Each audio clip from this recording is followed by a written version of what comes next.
오늘은 히브리서 12장 1절부터 3절까지 있는 말씀을 보겠습니다. 히브리서 12장 1절부터 3절까지 함께 읽습니다. 시작. 이러므로 우리에게 구름같이 둘러싼 허다한 증인들이 있으니 모든 무거운 것과 얽매기 쉬운 죄를 벗어버리고 인내로서 우리 앞에 당한 경주를 경주하며 믿음의 주여 또 온전케 하시는 이 예수를 바라보자. 저는 그 앞에 있는 즐거움을 위하여 십자가를 참으사 부끄러움을 개의치 아니하시더니 하나님 보호자 우편에 앉으셨느니라. 너희가 피곤하지 낙심치 아니하여 죄인들의 이같이 자기에게 거역한 일을 참으신 자를 생각하라. 오늘 제목은 예수를 바라보자. 2절에 예수를 바라보자. 예수를 바라보자. 또 3절 끝머리는 참으신 자를 생각하라. 예수를 생각하라. 예수를 바라보자. 이런 말씀을 가지고 오늘 말씀을 전하겠습니다. 기독교 장로회 기독교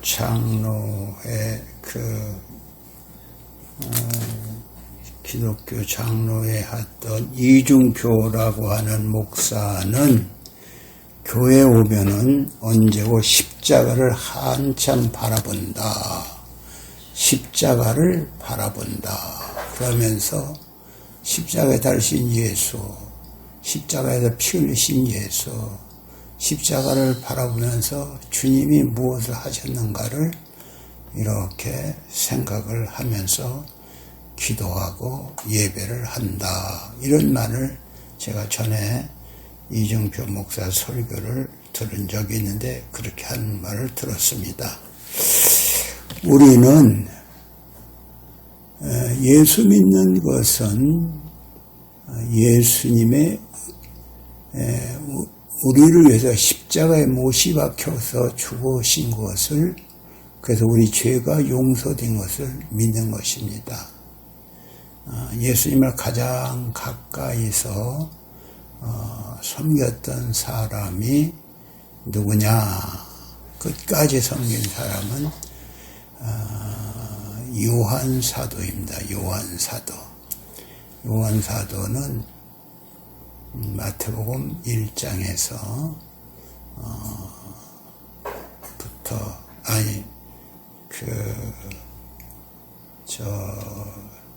요한복음 1장에서 베드로와 안드레와 또 요한과 그의 형 야고보가 부름을 받을 때 최초로 예수님의 제자가 된 사람이지요. 그 예수님과 제자가 되어서 예수님의 그동안 행적을 쭉 같이 따라다니면서 가장 가까이서 예수님을 보아왔고 또 예수님이 어떤 마음가짐을 가졌는가를 알았습니다. 그 예수님, 언제는 예수님 품에 누워 있었다. 예수님, 아마 요한이 아직 젊은 나이였던 것 같아요. 그 예수님을 끝까지 따르고 십자가에 못이 박혔을 때도 다른 사람은 다 도망갔지만 그 요한 사도는 예수님의 십자가 아래서 있었던 것이지요. 그 예수님이 어떠한 일을 했는가를 요한복음을 통해서 기록해 놓았습니다. 그 예수님을 가장 큰 마음을 아는 사람이 요한 사도였다. 그렇게 말할 수가 있죠. 그 요한 사도가 예수님을 말할 때 예수님은 많은 얘기 중에 지금 생각이 나는 것은 예루살렘을 바라보면서 눈물을 흘리셨다. 그런 구절이 있죠. 눈물을 흘리신 걸 보셨어요. 예수님은 거기 말고도 눈물 여러 군데서 흘렸지만 예수님은 예루살렘이 멸망할 것을 아시고 돌 하나도 돌 위에 남지 않을 걸 아시고 예수님은 눈물을 흘리셨습니다. 제가 어제 카톡을 보낼 때 하나님은 근심하셨다. 왜? 이스라엘 백성이 또 죄를 짓고 애국에 침략을 받아서 나라가 어려움에 처하고 곤고함에 처하는 걸 볼 때 예수님은 하나님은 근심하셨다. 그런 말을 했어요. 그런데 하나님만 근심한 것은 아니죠. 하나님의 마음을 가졌던 예레미야 선지자도 이스라엘이 장차 하나님의 말씀을 듣지 아니하면은 저 애국에 팔려가서 무지막지하게 죽이고 또 결국은 포로로 끌려갈 것을 생각하고 통곡을 하고 눈물을 흘렸던 예레미야 선지자입니다. 예레미야 선지자가 그런 글을 썼는데 바울 사도도 그랬죠. 이제도 눈물을 흘리며 권한다. 그런 말을 했어요. 왜? 사람들이 다 이단에 속해서 빠져나가는 걸 보고 교회가 참 예수를 믿는다고 굉장히 열심히 더니 결국은 다 타락해 나갈 걸 생각할 때 눈물을 흘리지 않을 수 없죠. 제가 오늘 조금 전에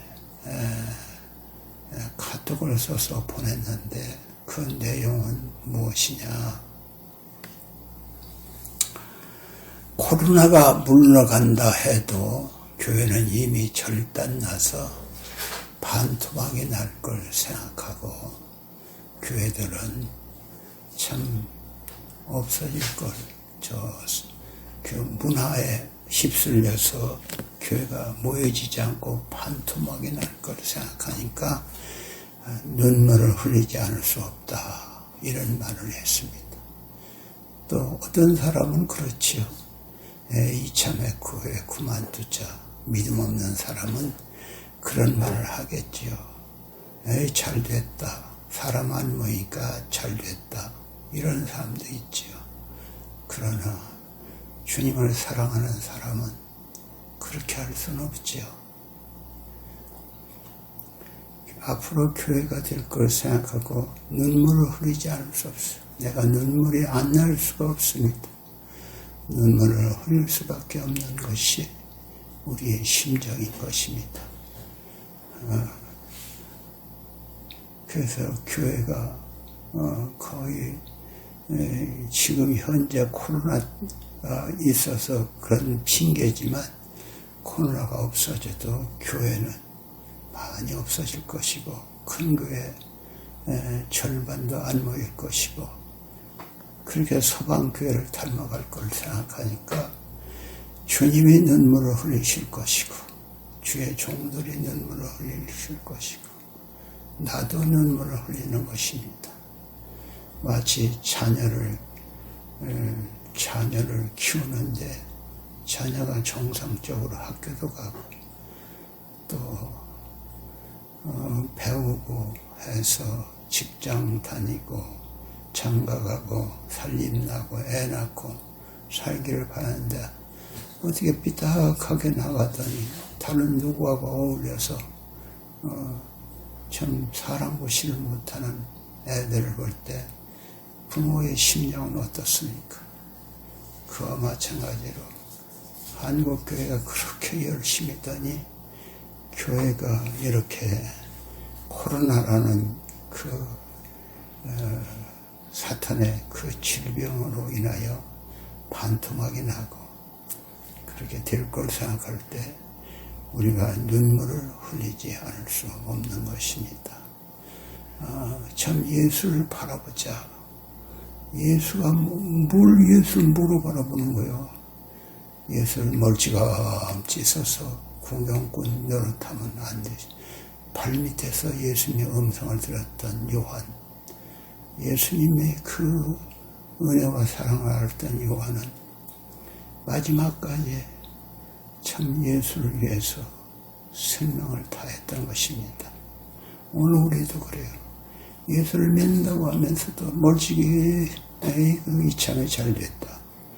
이렇게 하면 주는 나를 위해서 십자가에 못이 박혔는데 나는 주를 위해서 뭘 하다 카나. 자기 생명을 바치려는 생각을 안 하고 이참에 잘 됐다. 이게 무슨 생각입니까? 참으로 우리가 예수를 정말로 믿고 십자가를 바라보고 십자가의 의미를 안다면 말은 그렇게 할 수가 없지요. 내가 죽기까지 충성해야 하는데 교회가 이렇게 사람이 안 와서 어떡하나. 이렇게 울면서 하나님 어떻게 하면 좋습니까? 한 영혼에도 구원해내야 하는데 교회가 이렇게 무해지지도 않으니 속히 회복되게 해주옵소서. 그렇게 울면서 기도해야 할 것입니다. 세계가 지금 추세가 그래요. 저 서방의 교회들이 다 데려가고 문 닫는다는 소리를 들을 때 그것이 너무나도 안타까운데 우리나라 우리 교회가 그렇게 될 걸 생각하고 우리가 울지 않을 수가 없는 것입니다. 예수를 바라보자. 예수의 뭘 바라보는가? 예수가 십자가를 왜 쳤는가? 십자가를 왜 쳤는가? 예수는 왜 눈물을 흘리셨는가? 예수는 왜 이 땅에 그 지옥 같은 이 땅에 와서 고생했었는가? 그 예수를 바라보는 것이죠. 나를 건지기 위해서 예수가 그렇게 자기 몸을 희생했는데 그 예수를 바라보고 우리도 그 예수를 따라 우리도 예수의 은혜를 받고 구원을 받았으니 내 생명도 이렇게 바쳐야지. 이런 마음으로 살아야 하는데 이런 마음은 아이고 예수 그만두면 잘 됐지 뭐 이런 식으로 말하는 사람들 참 안타까운 현실입니다. 앞으로 교회가 어떻게 될지 작은 교회들은 없어지고 큰 교회도 반토막이 날 거고 이런 걸 생각할 때 우리가 예수님을 정말로 그 십자가 지신 예수를 바라본다면 우리는 우리의 마음에 참으로 안타까운 심정 가지고 참 나도 십자가를 져야 하는데 나도 저 죽어가는 영혼을 사랑해야 하는데 나도 저들을 위해서 내 생명 바쳐야 하는데 나도 한 사람도 구원을 위해서 애를 써야 하는데 나는 할 일을 하지 못하고 있구나. 자기를 탄식하고 울면서 나가야 하는 것입니다. 오늘 말씀은 이것으로 마칩니다. 하나님 아버지 예수를 바라보자. 우리를 구원하기 위해서 자기를 십자가에 그 수모를 당하면서 참고 견딘 예수를 바라보자. 피 흘려 채찍맞고 가시관을 쓰고 참 못 박혀 죽으신 예수를 바라보자. 우리가 예수를 바라보고 그 예수를 쫓아 우리도 살게 하시옵소서.